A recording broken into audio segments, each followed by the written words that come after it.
Gyandeep अकॅडमीच्या online प्लॅटफॉर्मवर तुमचं सगळ्यांचं स्वागत आहे। जी आपली करंटची सिरीज आहे तर ती आपण या ठिकाणी कंटिन्यू करतोय। आजचं लेक्चर क्रमांक किंवा पाठ क्रमांक 7 याच्यामध्ये पुढचे 10 प्रश्न जे आहेत तर त्या 10 प्रश्नांचं आपण डिस्कशन त्या ठिकाणी बघणार आहे। कोणता टॉपिक आहे? टॉपिक आहे पुरस्कार घडामोडींवरचे जे काही प्रश्न आहेत तर ते पुरस्कार घडामोडींवरचे प्रश्न आपण आज या ठिकाणी डिस्कस करणार आहे। ठीक आहे, जास्त वेळ न घालवता प्रश्नांना सुरुवात करूया। लक्षात घ्या, सगळ्यात महत्त्वाचं रोज या ठिकाणी आपण दररोज सकाळी बरोबर 8 वाजता YouTube लाईव्हला हे फ्री क्वेश्चन्स घेतोय। लक्षात ठेवा, रोज आहे, दररोज, फक्त रविवारची सुट्टी असणार आहे, सोमवार ते शनिवार असं रोज सकाळी 8 वाजता आपण या ठिकाणी भेटतोय। लक्षात घ्या, त्याच्यामुळे सगळ्यांना या गोष्टीच्या संदर्भामध्ये फायदा होईल असं मला वाटतंय। यस, सगळ्यांना good morning. Yes, good morning, good morning. चलो सुरू करूया। पहिला प्रश्न काय बघा, खालील विधानांचा विचार करा व योग्य पर्याय निवडा। काय सांगितलंय? खाली त्या ठिकाणी 3 स्टेटमेंट दिलेत आणि त्याच्यातून योग्य कोणतं असं तुम्हाला विचारलेलं आहे। काय दिसतं बघा, एकता कपूरला प्रतिष्ठित असलेला इंटरनॅशनल एमी डायरेक्टर पुरस्काराने सन्मानित करण्यात आलं। पहिलं विधान। दुसरं, हा सन्मान मिळवणारी एकता कपूर ही पहिली भारतीय महिला चित्रपट निर्माती आहे। दुसरं, एमी पुरस्कार छोट्या पडद्यावर तसेच माध्यम क्षेत्रातील उल्लेखनीय कामगिरींसंदर्भात दिला जातो। आता याच्यामधून दिलेल्या 3 विधानांपैकी योग्य पर्याय निवडायचा आहे। पटकन कमेंट बॉक्स मध्ये लिहा उत्तर काय। चलो पटापट, काय दिसतंय रे उत्तर? काय वाटतंय? ठीक आहे, दिलेली तिन्ही पण विधान आपल्याला त्या ठिकाणी बरोबर आहेत। म्हणजे उत्तर काय असणार आहे? अ ब क बरोबर, पर्याय क्रमांक 3 बरोबर आहे का? एकता कपूरलाच हा पुरस्कार मिळालाय, पहिल्यांदाच भारतीय महिलेला किंवा भारतीय चित्रपट निर्मात्याला हा पुरस्कार मिळालेला दिसतो आणि छोट्या पडद्यावरचं काम त्या ठिकाणी जे आहे तर तेच विचारात घेऊन त्या ठिकाणी आपल्याला हा पुरस्कार देण्यात येतो। ही गोष्ट लक्षात ठेवायची आहे। एकता कपूर त्या अनुषंगाने सगळ्यांना माहिती आहे बरोबर, त्यांना हा इंटरनॅशनल एमीज पुरस्कार मिळालेला आहे। न्यूयॉर्क शहरात 51वा आंतरराष्ट्रीय एमी अवॉर्ड्स त्या ठिकाणी पार पडले। कितवे होते? 51। ठीक आहे, महत्वाचं आहे। आणि हा लक्षात का ठेवायचं त्याचं कारण इथे, पहिली भारतीय महिला डायरेक्टर आहे, पहिली भारतीय महिला डायरेक्टर आहे, त्याच्यामुळे महत्वाचं ठरतं। छोट्या पडद्यावरच्या कामासाठी त्या ठिकाणी दिला जातो। याच बरोबर याच पुरस्कारामध्ये त्या ठिकाणी वीरदास मध्ये व्हायरल झाला होता बघा, सगळ्यांना माहित असेल, इंस्टाग्रामला व्हायरल झालेला वीरदास, त्याच्या स्टँडअप लँडिंग साठी त्या ठिकाणी त्यांनी पुरस्कार जिंकला। वीरदासला पण या 51व्या आंतरराष्ट्रीय एमीज पुरस्कारामध्ये पुरस्कार मिळालेला दिसतो स्टँडअप कॉमेडीसाठी। हा महत्वाचा लक्षात ठेवण्यासारखा मुद्दा। पुढे चला, जायचं का पुढच्या प्रश्नाकडे? प्रश्न क्रमांक 2 काय दिसतंय? खालील विधानांचा विचार करा आणि योग्य पर्याय निवडा। बघा, खाली परत एकदा 3 स्टेटमेंट दिलेत आणि त्याच्यामधून काय करायचंय? योग्य पर्याय निवडायचा आहे। पटकन स्क्रीनवरचा प्रश्न वाचा आणि उत्तर मार्क करा। चला, कशाच्या संदर्भाने प्रश्न आहे? प्रॉफिट सॉन्ग कादंबरीसाठी बुकर पुरस्कार मिळालेला आहे बरोबर। लेखक आयरिश आहे, पॉल लिंच यांनी त्यांच्या प्रॉफिट सॉन्ग या कादंबरीसाठी 2023 चा बुकर पुरस्कार मिळाला। बुकर पुरस्कार इंग्रजी भाषेत लिहिलेल्या कादंबरीसाठी दिला जातो। हा एक महत्वाचा मुद्दा। पुढे, पुरस्काराची स्थापना 1969 ला झाली। वरील विधानांपैकी कोणतं विधान योग्य आहे असं तुम्हाला विचारलेलं आहे। काय दिसतं? ठीक आहे, सर्वच्या सर्व विधानं बरोबर आहेत। पटकन कमेंट बॉक्स मध्ये मला उत्तर सांगा। बुकर वरती कायमस्वरूपी आयोगाने प्रश्न विचारलेला आहे, लक्षात घ्या। ठीक आहे, त्याच्यामुळं दिलेली तिन्ही विधानं योग्य असलेली आपल्याला त्या ठिकाणी दिसते। दुसऱ्या प्रश्नाचं उत्तर काय असायला पाहिजे? अ ब क तिन्ही विधानं बरोबर आहेत। आता बुकर पुरस्काराच्या संदर्भात थोडक्यात माहिती घेऊ। हा जो 2023 चा बुकर पुरस्कार आहे हा बरोबर आहे, आयरिश लेखक आहेत पॉल लिंच यांच्या प्रॉफिट सॉन्ग काय आहे? कादंबरी आहे, याच्यासाठी आपल्याला दिलेला दिसतो। हा झाला 2023 चा। 2022 चा म्हणजेच गेल्या वर्षीचा बुकर पुरस्कार हा शिहान करुणातिलका यांच्या the 7 moon of Maali Almeida, ठीक आहे, the 7 moon of Maali Almeida या पुस्तकासाठी किंवा कादंबरीसाठी पुरस्कार भेटला होता मागच्या वर्षी. आता या दोघांमध्ये कनेक्शन काय? 2023चा पुरस्कार आणि 22चा पुरस्कार दोन्हीही राजकीय संघर्षावरल्या त्या ठिकाणी कादंबऱ्या आहेत आणि सलग 2 वर्ष त्या ठिकाणी अशा प्रकारे राजकीय संघर्षावर असलेल्या कादंबरीला पुरस्कार मिळण्याची पहिली वेळ. दुसरी गोष्ट, लिंच, पॉल लिंच पारितोषिक जिंकणारे 5वी आयरिश व्यक्ती आहे. ठीक आहे, पॉल लिंच या लेखिका आहेत, या 5व्या व्यक्ती आहेत, आयरिश 5व्या व्यक्ती आहेत. शेवटची आयरिश लेखिका जिला 2018 मध्ये ॲना बर्न्स यांना पुरस्कार भेटला होता. दुसरं, बुकर पुरस्कार इंग्रजीमध्ये लिहिलेल्या आणि UK आणि आयर्लंड यामध्ये प्रकाशित झालेल्या सर्वोत्कृष्ट कादंबरीसाठी दिला जातो, जे आपल्या प्रश्नामधलं विधान आपल्याला दिसतं आणि त्याच्यामुळे ते योग्य असलेलं आपल्याला दिसेल. जर बुकर पुरस्काराचा विचार केला तर 2023च्या बुकर पुरस्कारासाठी भारतीय वंशाची लेखिका चेतना मारुची, ठीक आहे, यांची पहिली कादंबरी वेस्टर्न लेन ही शॉर्ट लिस्टेड झाली होती पण अंतिम स्थान मिळवू शकली नाही. लक्षात ठेवा, बुकर पुरस्कार इंग्रजी साहित्यामधला प्रतिष्ठित पुरस्कार असलेला आपल्याला त्या ठिकाणी दिसेल. हा सगळ्यात महत्वाचा मुद्दा.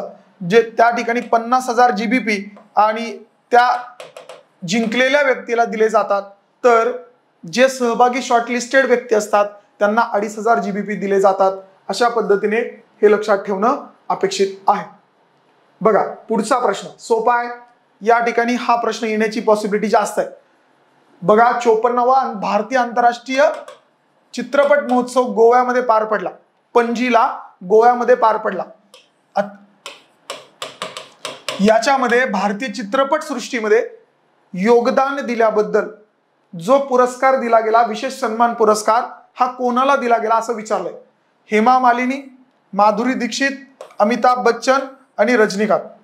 ठीक आहे, महत्वाचं कोणाकोणाला? हेमा मालिनी, ठीक आहे, माधुरी दीक्षित, अमिताभ बच्चन आणि रजनीकांत यांच्यापैकी तो पुरस्कार कोणाला दिलेला दिसतो आपल्याला? पटकन मला या ठिकाणी कमेंट बॉक्स मध्ये सांगायचंय. चला, 54व्या आंतरराष्ट्रीय चित्रपट महोत्सवामध्ये जो पणजीमध्ये पार पडला, विशेष चित्रपट योगदानाबद्दल त्या ठिकाणी जो विशेष पुरस्कार दिला गेला तो कोणाला प्रदान केला? कमेंट बॉक्स मध्ये सांगा.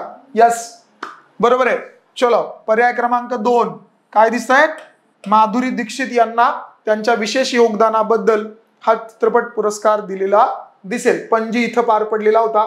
आता चित्रपट पुरस्काराच्या संदर्भामध्ये सगळी माहिती मी इथं दिली आहे. ठीक आहे, ही PDF मी तुम्हाला शेअर करतो. आता मी हे सांगत बसत नाही, सगळं जेवढं महत्वाचं आहे, कारण खूप सारं आहे, लक्षात घ्या. आणि तेवढं काही महत्वाचं नाही, पण त्याच्यामधली त्यातली त्यात जे गरजेचं आहे ते.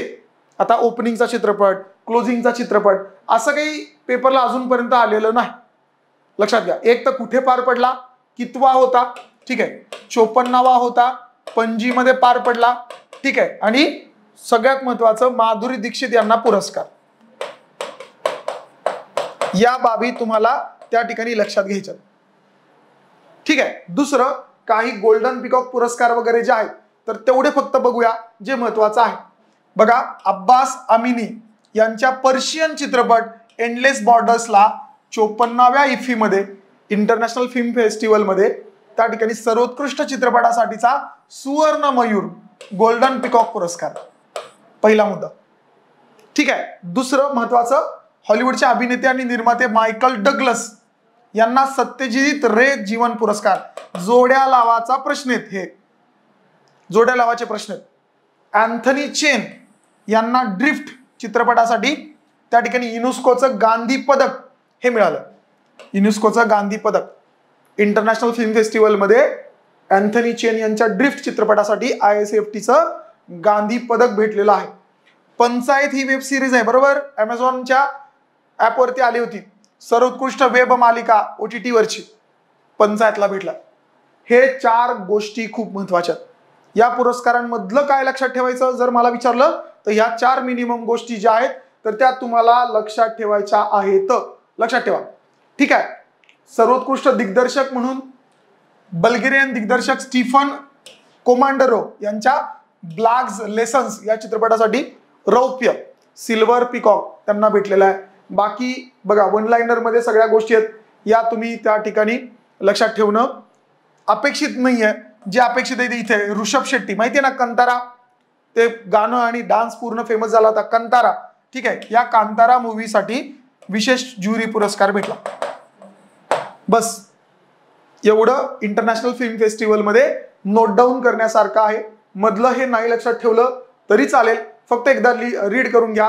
मी बाकीची इन्फॉर्मेशन पण इथे दिली आहे, ती फक्त एकदा रीड करून घ्या. त्याच्यापेक्षा वेगळं जास्त काही करायची गरज नाही. चला पुढच्या प्रश्नाकडे जायचं का? चलो पुढचा प्रश्न, प्रश्न क्रमांक 4. काय सांगितलंय? खालील विधानांचा विचार करा आणि योग्य पर्याय निवडा. 3 विधानं दिले, बरोबर का? काय म्हटलंय बघा, टेलर स्विफ्ट, बरोबर, सगळ्यांना माहिती आहे. Time person of the year 2023. Time हे मासिक आहे, बरोबर. या मासिकाकडून दिला जाणारा दरवर्षी time person of the year हा 2023चा पुरस्कार टेलर स्विफ्ट यांना मिळाला. याची सुरुवात 1927 ला झाली होती आणि महात्मा गांधींना 1930 मध्ये हा मॅन ऑफ द इयर पुरस्कार त्या ठिकाणी भेटला होता. खालीलपैकी कोणती विधानं योग्य आहेत? पर्याय काय? क अयोग्य, ठीक आहे, ब अयोग्य, अ ब क योग्य आणि अ ब योग्य. काय उत्तर आहे? ठीक आहे, आता बघा इथे लक्षात घेण्यासारखी मुद्दा, फक्त 1 आणि 4 हे दोन्ही ऑप्शन सेम आहेत. दोन्ही ऑप्शन सेम आहेत, फक्त क अयोग्य आणि फक्त अ ब योग्य. कन्फ्यूज करायचा प्रयत्न केलाय, एलिमिनेट झालं पाहिजे. उत्तर काय असेल? पर्याय क्रमांक 2, पर्याय क्रमांक 3. ठीक आहे, पर्याय क्रमांक 3 अ ब क योग्य, तिन्ही विधानं बरोबर आहे. 2023चा जो time person of the year पुरस्कार आहे तो कोणाला मिळाला आहे? त्या ठिकाणी पर्सन ऑफ द इयर कोणाला भेटलाय? Time person of the year Taylor स्विफ्टला भेटलेला आहे, बरोबर आहे. ठीक आहे, अमेरिका मधलं हे टाइम मॅगझिन आहे, तिच्या मार्फत तो दिला जातो. मॅन ऑफ द इयर आणि वुमन ऑफ द इयर असं आधी म्हटलं जायचं 1999 पर्यंत, आणि त्याच्यानंतर आपण काय म्हणतोय? पर्सन ऑफ द इयर म्हणायला चालू केलं. Time person of the year 99 पासून. पहिला पुरस्कार 1927 लाच दिलेला दिसतो, हे पण बरोबर आहे. सुरुवात कधी आहे? 1927 ची आहे. पुढे 1930 ला महात्मा गांधींना, ठीक आहे, महात्मा गांधींना मॅन ऑफ द इयर हा पुरस्कार भेटला. ते पण विधान आपल्याला तिसरं बरोबर दिसतं. त्याच्यामुळं दिलेल्या प्रश्नामधली तिन्ही विधानं बरोबर असल्यामुळं पर्याय क्रमांक काय असणार आहे? 3 हे उत्तर असणार आहे. उत्तर काय असणार आहे? पर्याय क्रमांक 3. चला ठीक आहे, क्लिअर आहे का? चलो पुढचा प्रश्न, प्रश्न क्रमांक 5. सोपा आहे. 33वा व्यास सन्मान पुरस्कार जाहीर झाला, तर तो पुष्पा भारती, ज्ञान चतुर्वेदी, असगर वजाहत, शरद पगारे कोणाला झालाय? पटकन चला, पटकन कमेंट बॉक्स मध्ये मला उत्तर सांगा. 33वा व्यास सन्मान पुरस्कार, 33वा व्यास सन्मान पुरस्कार पुष्पा भारती, ज्ञान चतुर्वेदी, असगर वजाहत, शरद पगारे कोणाला दिला गेला? कमेंट बॉक्स मध्ये पटकन मला मार्क करा.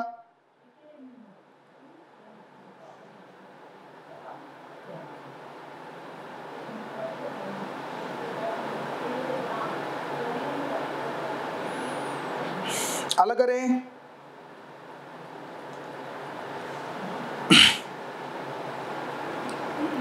बघा बरेच जण इथे चुकणार आहेत, इथे बरेच जण चुकणार आहेत, बरेच जण ज्ञान चतुर्वेदी लिहिणार आहेत. कारण का इथे 33वा विचारलाय. ज्ञान चतुर्वेदी यांनी जिंकलाय का? हो, 32वा जिंकलेला आहे. पुष्पा भारती यांना 33वा जो आहे तर तो मिळालेला दिसतो. 33वा व्यास सन्मान पुरस्कार हा पुष्पा भारती यांना मिळालेला आहे. उत्तर काय असायला पाहिजे? पर्याय क्रमांक 1. यस, खूप लोकांचं बरोबर आलं, बरोबर. ठीक आहे, बघा मग महत्वाचं हिंदी लेखिका आहेत पुष्पा भारती. 2016 यांच्या 2016 या साली त्यांनी लिहिलेली यादे और यादे हे जे पुस्तक आहे, या पुस्तकासाठी त्यांना 2023चा व्यास सन्मान पुरस्कार आपल्याला दिलेला दिसतो. यादे और यादे हा जो पुष्पा भारती यांचं पुस्तक आहे 2016चं, याला व्यास सन्मान कितवा? 33वा व्यास सन्मान पुरस्कार भेटलेला दिसेल. 32वा आहे तर तो ज्ञान चतुर्वेदी यांच्या पुस्तकाला मिळालेला दिसतो. महत्वाचं, ठीक आहे.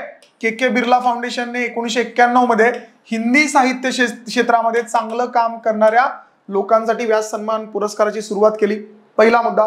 ठीक आहे. 2023 मध्ये जो जाहीर झाला होता, जो 2022चा पुरस्कार होता, ज्ञान चतुर्वेदी यांना पागलखाना या कादंबरीसाठी भेटला होता. पागलखाना ही कादंबरी होती. 32वा व्यास सन्मान पुरस्कार होता. महत्वाचे मुद्दे याच्यातले जे हायलाइट केले. ठीक आहे. हा एक महत्वाचा मुद्दा लक्षात घ्या. 1991 मध्ये भारत के प्राचीन भाषा परिवार और हिंदी हे जे पुस्तक आहे याच्यासाठी रामविलास शर्मा यांना पहिला पुरस्कार कोणाला? रामविलास शर्मा यांना भेटला होता. ठीक आहे. आणि ज्ञानपीठ नंतर सर्वात मोठा हा साहित्य क्षेत्रातला दुसरा सर्वोच्च भारतातला साहित्यिक पुरस्कार. सर्वात मोठा कुठला आहे? ज्ञानपीठ. नंतर दुसरा कुठला? सर्वोच्च साहित्य पुरस्कार, त्या ठिकाणी व्यास सन्मान, जो हिंदी भाषेसाठी त्या ठिकाणी दिला जातो. तो एक मुद्दा आम्हाला लक्षात घ्यायचा आहे. ठीक आहे. पुढे बघा प्रश्न क्रमांक 6. काय म्हटलंय? खालील विधानांचा विचार करा आणि अयोग्य विधान निवडा. ठीक आहे. 4 विधानं दिले, त्याच्यातला चुकीचं विधान निवडायचंय. हे प्रश्न खूप काळजीपूर्वक सोडवावे लागतात. चलो. पेरुमल मुरुगन 2023 सालचा JCB प्राइज फॉर लिटरेचर हा पुरस्कार त्यांना मिळाला. त्यांच्या फायर बर्ड या कादंबरीसाठी हा पुरस्कार मिळाला. दुसरा महत्वाचा मुद्दा लक्षात ठेवायचा आहे. पेरुमल यांची मूळ तेलुगू भाषेतील कादंबरी जननी कन्नन यांनी इंग्रजीत भाषांतरित केली आहे. आता इथे डाऊट आहे. ठीक आहे. तेलुगू भाषा आहे का रे? नाही. कोणत्या भाषेतली आहे ओरिजिनल? लक्षात घ्या. ओरिजिनल कोणती भाषा? तमिळ. ओरिजिनल तमिळ भाषेतील ही कादंबरी आहे, तेलुगू नाही. आणि आपल्याला सांगितलंय अयोग्य विधान निवडा. उत्तर काय असेल? पर्याय क्रमांक 3. चुकीचं विधान कोणते? 3. पेरुमल यांची मूळ ही तमिळ भाषेतील कादंबरी आहे आणि तीच जननी कन्नन यांनी इंग्रजीमध्ये अनुवादित केलेली आहे. ठीक आहे. चौथा स्टेटमेंट बघा. भारताच्या साहित्य क्षेत्रामध्ये सर्वाधिक बक्षीस रक्कम या पुरस्काराला दिली जाते. JCB prize for literature. JCB prize for literature याच्यामध्ये दिली जाते. महत्वाचं आहे. बरोबर आहे का? हो. तिसरं विधान चुकीचं आहे. पेरुमल मुरुगन यांची ओरिजिनली त्या ठिकाणी महत्वाचं तमिळ इथं लिहिलंय बघा. इथं तमिळ लिहिलंय. तमिळ बाय जननी कन्नन. लक्षात ठेवा. ठीक आहे. तमिळ पुरस्कार, तमिळ लेखक आहेत पेरुमल मुरुगन. फायर बर्ड हे पुस्तक 2023चा JCB साहित्य पुरस्कार आपल्याला दिसतो. जननी कन्नन यांनी अनुवादन केलं. पुरस्काराची रक्कम 25 लाख रुपये आणि अनुवादकाला 10 लाख रुपये. अशा प्रकारे सर्वात जास्त रक्कम मिळणारा हा पुरस्कार आहे साहित्य क्षेत्रातला. ठीक आहे. तमिळ कादंबरीचा आलंदा पच्ची या इंग्रजी अनुवादासाठी साहित्याचा प्रतिष्ठित JCB पुरस्कार जिंकला आहे. ठीक आहे. आधीचा त्या अनुषंगाने महत्वाची गोष्ट लक्षात ठेवण्यासारखी. पुढचा 2022चा विचार केला तर बघा paradise of food, the paradise of food, Khalid Javed आणि अनुवादक बरन फारुकी यांना पुरस्कार भेटला होता 2021 मध्ये. दिल्ली अ सॉलिग लोकी यासाठी त्या ठिकाणी M मुकुंदन या लेखकाला फातिमा ईवी आणि नंदकुमार के यांनी अनुवादन केलं होतं, त्याच्यासाठी पुरस्कार भेटला होता. 2020 मध्ये मुस्टॅच यस हरीश आणि अनुवादक जयश्री कलाथिल यांना हा पुरस्कार. हे पाठ करायचे का? हे पाठ करत बसू नका, हे नका करू. चला सोडून द्या, स्किप करा. स्किप केलं तरी चालेल. ठीक आहे. एवढं करण्याची गरज नाही. या वर्षीचा चालू पुरस्कार आणि मागच्या वर्षीचा, बस एवढे 2 पुरस्कार केले तरी पुरेसे आहे. समजतंय का? All clear? चलो पुढे जायचं का? बघा परत एकदा कंबाईनच्या बॅचच्या संदर्भामध्ये सूचना. जे नवीन मुलं जॉईन झालेत त्यांच्यासाठी गट ब आणि गट क त्याची बॅच आपली 24 जूनला चालू होतीये. सगळ्यांनी नक्की त्या ठिकाणी जॉईन करा. ज्यांना कंबाईन मध्ये PSI STI असिस्टंट, सब रजिस्ट्रार, क्लर्क टायपिस्ट जॉईन करायचा आहे किंवा परीक्षेची तयारी करायची आहे, इथे तुम्हाला श्याम सरांचा नंबर दिलाय. इथे नांदीपचं जे ऍप आहे 21 MBचं, तर ते 21 MBचा QR कोड दिलाय. हा QR कोड स्कॅन करा आणि ऍप डाउनलोड करून तुम्ही ऑनलाईन प्लस ऑफलाईन दोन्ही बॅच छत्रपती संभाजीनगर प्लस त्या ठिकाणी पुण्यामध्ये कोणत्याही ठिकाणी तुम्ही बॅच जॉईन करू शकता. 8 महिन्याची बॅच आहे. पूर्व प्लस मुख्य प्लस मुलाखत आणि PSI ची फिजिकल अशा सर्व तयारीच्या संदर्भामध्ये तुम्हाला त्या ठिकाणी मार्गदर्शन केलं जाईल. लक्षात ठेवा. ठीक आहे. पुढचा प्रश्न क्रमांक 7. साहित्य अकादमी सगळ्यात महत्वाचा पुरस्कार, बरोबर. मग त्याच्या संदर्भामध्ये खालील विधानांचा विचार करा. बघा, साहित्य अकादमीने 24 भाषांमधील वार्षिक पुरस्कार डिसेंबर 2023 मध्ये जाहीर केले. या डिसेंबर 2023 ला मराठी भाषेसाठी तो रिंगाण या कादंबरीला कृष्णा खोत, ठीक आहे, यांना पुरस्कार भेटलाय. हे पण विधान बरोबर आहे. डॉक्टर सादिका नवाब त्यांच्या राजदेव की अमराई या उर्दू कादंबरीला त्या ठिकाणी साहित्य अकादमी पुरस्कार भेटलाय. ठीक आहे. म्हणजे दिलेली तिन्ही विधानं आपल्याला त्या ठिकाणी बरोबर दिसतात का? तर हो, अ ब क ही तिन्ही विधानं बरोबर आहेत. 24 भाषांसाठी दिला जातो, हे पण बरोबर आहे. मराठी मधला कोणाला भेटलाय? तर तो कृष्णा खोत यांच्या रिंगाण या कादंबरीला भेटलाय. कादंबरी आहे, कविता संग्रह नाही, चुकवायचं नाही, तिथे लक्षात ठेवा. दुसरं, उर्दू भाषेतला सादिका नवाब यांना राजदेव की अमराई या पुस्तकासाठी उर्दू मधला साहित्य अकादमी भेटलेला दिसतो. त्याच्यामुळं 7व्या प्रश्नाचं उत्तर काय असेल? पर्याय क्रमांक 4 सर्व योग्य. अ ब क योग्य आहे. पुढे साहित्य अकादमीच्या संदर्भामध्ये जर विचार केला, इथे बघा रिंगाण कृष्णा खोत यांचा त्या ठिकाणी फोटो मी टाकलाय. 24 लेखकांना तो जाहीर झालाय. रिंगाण, ठीक आहे, मराठी भाषेचा साहित्य अकादमी. कोल्हापूरचे आहेत मूळ कृष्णा खोत, ठीक आहे. निकमवाडी इथले रहिवासी प्राध्यापक आहेत ते, ठीक आहे, प्राध्यापक आहेत. त्यांच्या संदर्भामध्ये अजून जर काही गोष्टी बघायच्या झाल्या तर इथे गावठाण, रौंदळ, जडजिंबड, धूळ माती, ठीक आहे, रिंगाण हे त्यांच्या कादंबऱ्या आहेत. आणि नांगरल्या विनभुई हे त्यांचं ललित व्यक्तिचित्रण आहे. कृष्णा खोत यांच्या संदर्भामध्ये जर विचार करायचा झाला तर या 2-4 बाबी लक्षात ठेवा, नोट डाऊन करून ठेवा. ठीक आहे. एक्स्ट्राची इन्फॉर्मेशन ही गरजेची आहे, महत्वाचं आहे. ठीक आहे. नांगरल्या विनभुई हे त्यांनी लिहिलेलं ललित व्यक्तिचित्रण आपल्याला प्रकाशित झालेलं दिसतं. हा एक महत्वाचा मुद्दा. पुढे साहित्य अकादमी 2023चा हिंदी भाषेचा पुरस्कार. बघा, हे जोड्या लावायला प्रश्न आलेत बरं का. संजीव, ठीक आहे, लेखक संजीव मुझे पहचानो या कादंबरीसाठी दिलाय, महत्वाचं आहे. ठीक आहे. नीलम शरण गौर यांच्या रिक्वेम इन राग जानकी या कादंबरीला इंग्रजी भाषेतील पुरस्कार भेटला. साहित्य अकादमी इंग्रजी. सादिका नवाब सहार हे आपण बघितलं, राजदेव की अमराई उर्दू भाषेसाठी भेटलाय, बरोबर. यावेळी पुरस्कारासाठी निवडलेल्या साहित्यात 9 काव्यसंग्रह, ठीक आहे, 6 कादंबऱ्या आणि 5 कथासंग्रह व 3 निबंध आणि 1 समीक्षा असे एकूण 24 पुरस्कार दिलेले दिसतात. एकूण 24, ठीक आहे.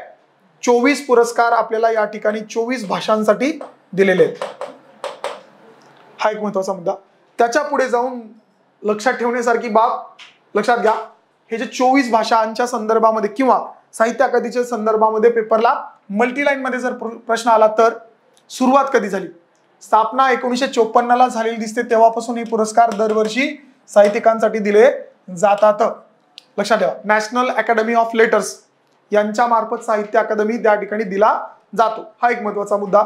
घटनेमध्ये ज्या 22 भाषा इन्क्लूड आहेत, बरोबर का, घटनेमध्ये ज्या 22 भाषा परिशिष्टामध्ये समाविष्ट आहेत त्या प्लस इंग्रजी आणि राजस्थानी, ठीक आहे, म्हणजे 22 + 2 अशा एकूण 24 भाषांसाठी हा साहित्य पुरस्कार दिला जातो. ज्ञानपीठ पुरस्कारानंतर भारत सरकारकडून महत्वाचा आहे दिला जाणारा दुसरा सर्वोच्च. बघा बरं का, मी काय म्हणतोय मगाशी, आपण कन्फ्युजन नाही करायचं. ज्ञानपीठ पुरस्कार एकूण साहित्यामध्ये सर्वोच्च, त्याच्यानंतर व्यास सन्मान हिंदी भाषेसाठीचा सर्वोच्च भारत सरकारकडून ज्ञानपीठ दिला जातो. आणि दुसरा त्या ठिकाणी कोणता? साहित्य अकादमी सरकारकडून दिला जाणारा. कारण का, व्यास सन्मानाच्या संदर्भामध्ये के बिर्ला फाउंडेशन त्या ठिकाणी येतं, लक्षात ठेवा. ठीक आहे. साहित्य अकादमी पुरस्काराचे पहिले विजेते R.K. नारायण होते. ठीक आहे, महत्वाचं आहे. 1960 मध्ये त्यांच्या द गाईड या कादंबरीसाठी पुरस्कार देण्यात आला होता. महत्वाचं. पहिले विजेते R.K. नारायण, साहित्य अकादमीच्या संदर्भामध्ये या गोष्टी आपल्याला माहित असायला हव्या. इथे मी लिस्ट दिली आहे बघा. इंग्लिशमध्ये का दिली आहे तर मराठीमध्ये ट्रान्सलेशन करताना काही चुका होतात, मुद्दामून इंग्लिशमध्ये दिली आहे. नाही लक्षात ठेवलं तरी चालेल असं काही नाही, फक्त जे सांगितलेले कोणते, मराठी, हिंदी, उर्दू आणि इंग्रजी या 4 ज्या आहेत तर त्या लक्षात ठेवा. कोणत्या कोणत्या, मराठी, हिंदी, उर्दू आणि इंग्रजी ह्या 4 भाषांसाठीचे पुरस्कार तुम्हाला 100% पाठ पाहिजेत. बाकीचे नाही लक्षात राहिले तरी चालतील, नो डाऊट. ठीक आहे, फक्त तेवढे 4 लक्षात ठेवा, ते महत्वाचे आहेत. सगळे मी इथं लिस्ट मध्ये टाकलेत. तुम्हाला आपल्या ऍपवर जी PDF आहे त्याच्यामध्ये ते भेटून जातील, पण तुम्हाला 4 पाठ करायचे. पुढचा प्रश्न क्रमांक 8, नवीन विज्ञान पुरस्काराबाबत खालील विधानांचा विचार करा आणि योग्य का अयोग्य, अयोग्य विधान निवडा. काय म्हटलंय, अयोग्य विधान निवडा. बघा आता काय केलंय, राष्ट्रीय विज्ञान पुरस्काराच्या अंतर्गत भारतरत्न, पद्मश्री, पद्मविभूषण, पद्मभूषण या नागरी पुरस्काराच्या आधारावरती विज्ञान पुरस्कार चालू केलेत. त्याच्यामध्ये 3 भारतरत्न तसे 3 विज्ञान रत्न, 25 विज्ञानश्री, 25 युवा विज्ञान शांतीस्वरूप भटनागर पुरस्कार, 3 विज्ञान संघ पुरस्कार अशी एकूण 56 पुरस्कार दिले जाणार. बरोबर आहे का? हो बरोबर आहे. ठीक आहे. दरवर्षी 11 मे रोजी राष्ट्रीय तंत्रज्ञान दिन, नॅशनल टेक्नॉलॉजी डे सेलिब्रेट करतो. या दिवशी हे जाहीर केले जातील. जाहीर कधी, 11 मेला. आणि 23 ऑगस्ट ज्या दिवशी राष्ट्रीय अंतरिक्ष दिन, ठीक आहे, राष्ट्रीय अंतरिक्ष दिन म्हणून सेलिब्रेट केला जातो, त्या दिवशी ते प्रदान केले जातील. हा एक महत्वाचा मुद्दा. बरोबर आहे का? हे पण विधान त्या ठिकाणी 100% बरोबर आहे. बर, याच्यामध्ये रोख रक्कम दिली जाणार आहे का? नाही, कोणत्याही प्रकारे. कारण का, भारतरत्न, पद्मश्री, पद्मविभूषण, पद्मभूषण याच्यामध्ये कोणत्याही प्रकारची रोख रक्कम दिली जात नाही. त्याचप्रमाणे राष्ट्रीय विज्ञान पुरस्कारामध्येही कोणत्याही प्रकारची रोख रक्कम दिली जाणार नाही. आणि अयोग्य विधान निवडायचं आहे. 3रं विधान अयोग्य आहे. आणि 4थं, राष्ट्रीय विज्ञान पुरस्कार 13 विज्ञान संबंधित क्षेत्रांमध्ये दिले जातील. 13 संबंधित क्षेत्र आणि 56 पुरस्कार. ठीक आहे, हे सगळेच्या सगळे स्टेटमेंट महत्वाचे आहेत. एक लक्षात ठेवा, कॅश प्राइज दिली जाणार नाही राष्ट्रीय विज्ञान पुरस्कारामध्ये. आता थोडी पार्श्वभूमी, घोषणा कधी झाली?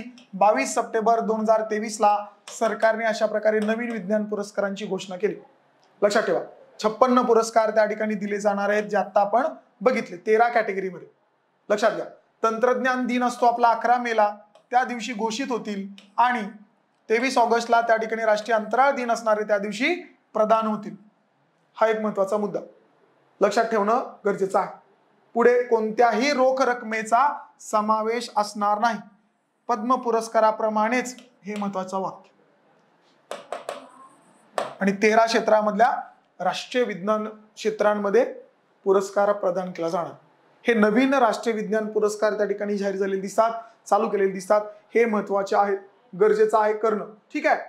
पुढे विज्ञान रत्न कोणत्या कॅटेगरीज आहेत? रत्न 3 प्रकारचे, विज्ञान रत्न पुरस्कार, विज्ञान श्री पुरस्कार, विज्ञान संघ पुरस्कार. अशा प्रकारे त्या ठिकाणी कॅटेगरीज असलेल्या आपल्याला दिसतील. ठीक आहे, हे महत्वाचं लक्षात ठेवा.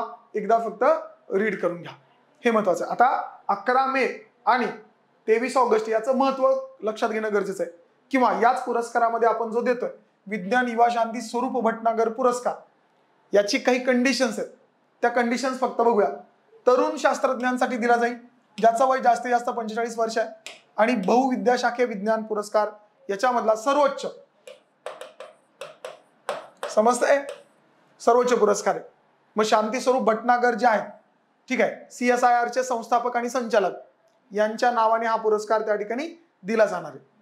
केमिस्ट होते, रसायनशास्त्रज्ञ होते शांती स्वरूप भटनागर. ठीक आहे, जर विचार केला तर महत्वाचं आहे. PIO हे म्हणजे पर्सन ऑफ इंडियन ओरिजिन, भारतीय वंशाच्या व्यक्तींना नवीन पुरस्कारासाठी व्यक्ती पात्र असणार आहेत का? हो, फक्त त्या ठिकाणी नवीन पुरस्कारांसाठी पात्र असतील, परंतु विज्ञान रत्न फक्त एका PIO ला दिला जाईल, त्याच्यापेक्षा जास्त नाही. विज्ञानश्री आणि शांती स्वरूप भटनागर हा 3 पर्सन ऑफ इंडियन ओरिजिनला दिला जाऊ शकतो. आणि तथापि PIO विज्ञान संघ पुरस्कारासाठी पात्र असणार नाहीत. संस्थेला दिला जाणारे विज्ञान संघ पुरस्कार मात्र पर्सन ऑफ इंडियन ओरिजिनला दिला जाणार नाही. हे खूप महत्वाचं आहे, नोट डाऊन करा. भारतीय वंशाच्या व्यक्तींना पुरस्कार विज्ञान रत्नाच्या संदर्भामध्ये त्या ठिकाणी महत्वाची गोष्ट लक्षात ठेवायची आहे. बघा, राष्ट्रीय तंत्रज्ञान दिवस, त्याचं महत्व 1999 मध्ये आपण सेलिब्रेट केला. कधी? 11 मे. कशासाठी केला सगळ्यांना माहिती आहे, हे चुकायला नको. ठीक आहे, लक्षात घ्या. अटल बिहारी वाजपेयी यांच्या अनुषंगाने आपल्याला दिसतं की 11 मे 1998 ला त्यांनी अणुचाचणी घेतली. 11 मे रोजी पोखरणमध्ये त्या ठिकाणी अणुबॉम्बची यशस्वी चाचणी घेतली आणि याच्या स्मृतीप्रित्यर्थ 1999 पासून आपण 11 मे राष्ट्रीय तंत्रज्ञान दिन म्हणून साजरा करतो. ठीक आहे. भारतानं आपला शक्ती-1 या अणु क्षेपणास्त्राची यशस्वी चाचणी आणि पोखरण 2, ठीक आहे, इथं त्या शक्ती नावाच्या ऑपरेशनचं, ज्याला आपण म्हणतो ऑपरेशन शक्ती, हे त्या ठिकाणी सक्सेसफुल केलं होतं अणुचाचणीमध्ये. ऑपरेशन शक्ती लक्षात घ्या. ठीक आहे, हे महत्वाचं. म्हणून 11 मे आपण तंत्रज्ञान दिन म्हणून साजरा करतो. पुढे 23 ऑगस्ट अंतराळ दिन का साजरा करतो? चंद्रयान 3चं लँडिंग त्या ठिकाणी मूनवर झालं होतं, लक्षात घ्या. त्याच्यामुळे 23 ऑगस्ट महत्वाचं. खालील विधानांचा विचार करा. प्रश्न क्रमांक 9 काय म्हटलंय बघा. नॉर्मन बॉरलॉग पुरस्कार डॉक्टर स्वाती नायक यांना 2023 चा नॉर्मन बॉरलॉग पुरस्कार जाहीर झालाय. पहिलं, हा पुरस्कार मिळवणाऱ्या त्या तिसऱ्या भारतीय व्यक्ती ठरल्यात. ठीक आहे. ओडिसातील स्थानिक समुदाय प्रेमाने बियाना दिदी किंवा सीड लेडी म्हणून स्वाती नायक यांना ओळखलं जातं. दिलेल्या प्रश्नांपैकी किंवा विधानांपैकी कोणतं विधान योग्य अयोग्य आहे हे आपल्याला त्या ठिकाणी मार्क करायचं. सांगा पटकन. चला, याच्यातलं कोणतं चुकीचं आहे का? कोणतंही विधान चुकीचं आहे का? नाही. दिलेली तिन्ही विधानं नॉर्मन बोरलॉग पुरस्कारासाठी बरोबर आहे. वरीलपैकी कोणतंही अयोग्य नाही. यस, बरोबर आहे. चलो पटापट उत्तर सांगा. ठीक आहे. पर्याय क्रमांक 4, कोणतंही विधान चुकीचं नाही, तिन्ही बरोबर आहेत. आता इथे स्वाती नायक यांच्या संदर्भाने आपल्याला काही गोष्टी बघणं गरजेचं आहे. ठीक आहे. नॉर्मन बॉरलॉग पुरस्कार ओडिसाचे आहेत, हे महत्वाचं आहे. कृषी आणि अन्न उत्पादन या क्षेत्रामध्ये अभूतपूर्व काम करणाऱ्या व्यक्तीला हा पुरस्कार दिला जातो. ठीक आहे, हे एक महत्वाचं. पुढे स्वाती नायक यांचं राष्ट्रपती द्रौपदी मुर्मू आणि मुख्यमंत्री नवीन पटनायक यांनी अभिनंदन केलं होतं, साहजिक आहे. ठीक आहे. कोणत्या क्षेत्रात? इंटरनॅशनल राईस रिसर्च इन्स्टिट्यूट जे आहे त्याचे सर्वोच्च शास्त्रज्ञ डॉक्टर स्वाती नायक यांना फील्ड रिसर्च अँड ऍप्लिकेशन साठी हा पुरस्कार दिला. हा एक महत्वाचा मुद्दा. 40 वर्षाखालील क्रायटेरिया काय? 40 वर्षाखालील शास्त्रज्ञांना या संदर्भामध्ये लक्षात घेण्यासारखी बाब, हा सन्मान मिळवून देणाऱ्या त्या पहिल्या ओडिया शास्त्रज्ञ. 40 वर्षाखालच्या, ठीक आहे, सन्मान मिळवून देणाऱ्या त्या पहिला ओडिया शास्त्रज्ञ असलेल्या आपल्याला दिसतील. नॉर्मन बॉरलॉग फील्ड पुरस्कार 2023. त्यांची संघटना IRI international rice research institute Delhi इथं काम करतात. ठीक आहे. दक्षिण आशिया, साऊथ एशियाचे हेड म्हणून त्यांनी काम केलेलं आहे. महत्वाचं आहे. हरित क्रांतीचे जनक नॉर्मन बॉरलॉग आणि भारताचे हरित क्रांतीचे जनक कोण? MS स्वामीनाथन. ठीक आहे, लक्षात घ्या. 40 वर्षाखालील अशा अपवादात्मक शास्त्रज्ञांना हा दिला जातो. ठीक आहे. हंगर मिटवणं, निर्मूलन करणं, भूक निर्मूलन या क्षेत्रामध्ये काम करण्यासाठी हा दिला जातो. स्वाती नायक यांच्या संदर्भामध्ये काही गोष्टी या ठिकाणी मेन्शन केल्यात, तेवढा फक्त नोट डाऊन करा. नाही लक्षात राहिलं तरी चालेल. इंटरनॅशनल राईस रिसर्च इन्स्टिट्यूट नवी दिल्ली इथं ते काम करतात. ओडिसाच्या आहेत, हे महत्वाचं. या 2-3 बाबी फक्त नोट डाऊन करून ठेवा, ते महत्वाचं आहे. पुढे नॉर्मन बॉरलॉग फील्ड पुरस्काराचा जर विचार केला तर आपल्याला सगळ्यांना माहिती आहे संकल्पना, जे हरित क्रांतीचे जनक आहे नॉर्मन बॉरलॉग यांची 1970 मध्ये त्यांना नोबेल शांतता पारितोषिक त्या ठिकाणी कृषी क्षेत्रातल्या कामासाठी दिलं गेलं. हरित क्रांतीचे जनक म्हणून आपण त्यांना ओळखतो. आणि त्याच प्रित्यर्थ 1986 मध्ये जनरल फूड्स कॉर्पोरेशनच्या प्रायोजकतेने त्या ठिकाणी जागतिक अन्न पुरस्काराची निर्मिती करण्यात आली. अन्न आणि शेतीसाठीचं नोबेल पारितोषिक असं पण त्याला म्हणतात. भारताचे जे हरित क्रांतीचे जनक आहेत डॉक्टर MS स्वामीनाथन यांना 1987 ला हा पुरस्कार फूड प्राइज जे आहे ते भेटलं होतं. ठीक आहे. भारताचे हरित क्रांतीचे जनक कोण आहेत? MS स्वामीनाथन. यांना 1987 ला हा पुरस्कार त्या ठिकाणी भेटलेला दिसतो, जो महत्वाचा आहे. पुढे शेवटचा प्रश्न आणि खूप महत्वाचा प्रश्न, जो पेपरला येण्याची पॉसिबिलिटी जास्त आहे. जर आला तर कोणाला 53वा दादासाहेब फाळके पुरस्कार जाहीर झाला? वहिदा रहमान, आशा पारेख, रजनीकांत आणि अमिताभ बच्चन. चला पटकन कमेंट बॉक्स मध्ये मला सांगा की याचं उत्तर काय. पर्याय क्रमांक 10, कोणता 53वा दादासाहेब फाळके पुरस्कार, ठीक आहे, दादासाहेब फाळके पुरस्कार त्या ठिकाणी जाहीर झालाय? वहिदा रहमान, आशा पारेख, रजनीकांत आणि अमिताभ बच्चन. काय उत्तर आहे? ठीक आहे. कोणतं उत्तर कोणाला दिलेला दिसतो? बघा, दिसतोय का फोटो इथे? वहिदा रहमान कोणाला दिलाय? 53वा दादासाहेब फाळके पुरस्कार हा वहिदा रहमान यांना त्या ठिकाणी जाहीर झालेला दिसतो. कोणत्या वर्षासाठीचा होता? 2021 साठीचा हा पुरस्कार आहे. दादासाहेब फाळके जीवन गौरव पुरस्कार 69व्या राष्ट्रीय चित्रपट पुरस्कार सोहळ्यामध्ये हा जाहीर झालेला आपल्याला त्या ठिकाणी दिसेल. महत्वाचं आहे. निवड समिती वगैरे पाठ करू नका, त्या ठिकाणी पेपरला येत नाही, इथे लक्षात द्या. ठीक आहे. 53rd महत्वाचं काय? 53वा आहे. ठीक आहे. कितवा आहे? 53वा आहे. लक्षात घ्या. हा एक महत्वाचा मुद्दा इथे लक्षात घेण्यासारखा आहे. आता वहिदा रहमान यांच्या संदर्भामध्ये आता सगळ्या गोष्टी लक्षात ठेवायच्या का?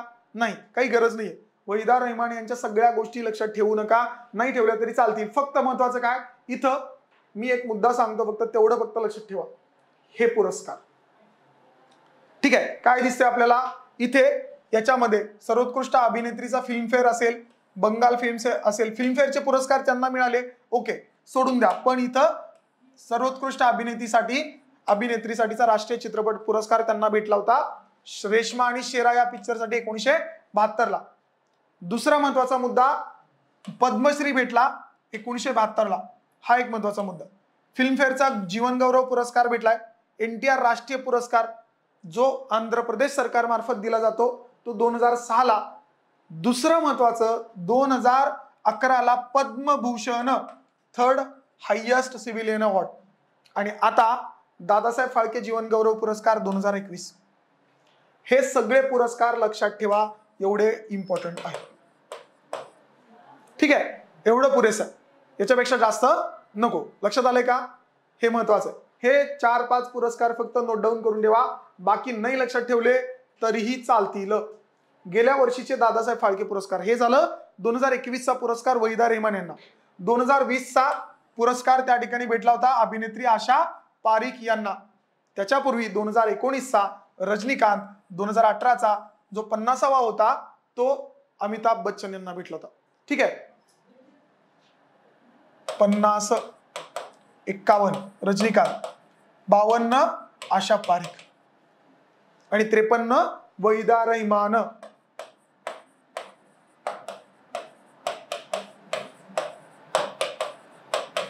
हे आपल्याला दिसेल. हे पुरस्कार आपल्यासाठी महत्वाचे आहेत, जे गरजेचं आहे. ठीक आहे, लक्षात घ्या, हे इम्पॉर्टंट आहे. आणि पुरस्काराच्या संदर्भामध्ये जर विचार केला, दादासाहेब फाळके पुरस्कार आपल्याला माहिती आहे, आपली फिल्म इंडस्ट्री दादासाहेब फाळकेंनी चालू केलेली दिसते. 1913 मध्ये पहिला चित्रपट राजा हरिश्चंद्र हा त्या ठिकाणी चालू केलेला दिसतो. दादासाहेब फाळकेंचं नाव काय? धुंडीराज गोविंद फाळके. ठीक आहे, यांच्या नावावरून हा पुरस्कार त्या ठिकाणी चित्रपट सृष्टीतला सर्वोच्च दिला जातो. महत्वाचा आहे. चित्रपट सृष्टीमध्ये ज्यांनी काम केलंय त्या अनुषंगाने शासनाने 1969 ला या पुरस्काराची सुरुवात केली होती. देविका राणी, ठीक आहे, यांना 1969 मध्ये हा पुरस्कार पहिल्यांदा प्रदान करण्यात आला होता. 1969 सुवर्ण कमळ आणि 10 लाख रुपये कॅश प्रमाणपत्र हे पुरस्काराचं स्वरूप आपल्याला असलेलं दिसेल. दादासाहेब फाळके पुरस्कार हे महत्वाचं आहे. ठीक आहे, या गोष्टी फक्त पुरस्काराच्या संदर्भामध्ये तुम्हाला लक्षात ठेवायच्या आहेत. ठीक आहे, कोणाला काही शंका असेल तर कमेंट बॉक्समध्ये सांगा. दुसरी गोष्ट, लेक्चर जर आवडला असेल तर लाईक करा, सबस्क्राईब करा, मित्रांना सगळ्यांना शेअर करा. कंबाईन बॅचच्या संदर्भामध्ये परत एकदा छोटीशी सूचना, कोणाला काही डाऊट असेल इथे श्याम भोसले सरांना तुम्ही फोन करू शकता. ठीक आहे, चलो आजच्या लेक्चर पुरतं एवढं बस आहे. नेक्स्ट लेक्चरला भेटूया. थँक्यू.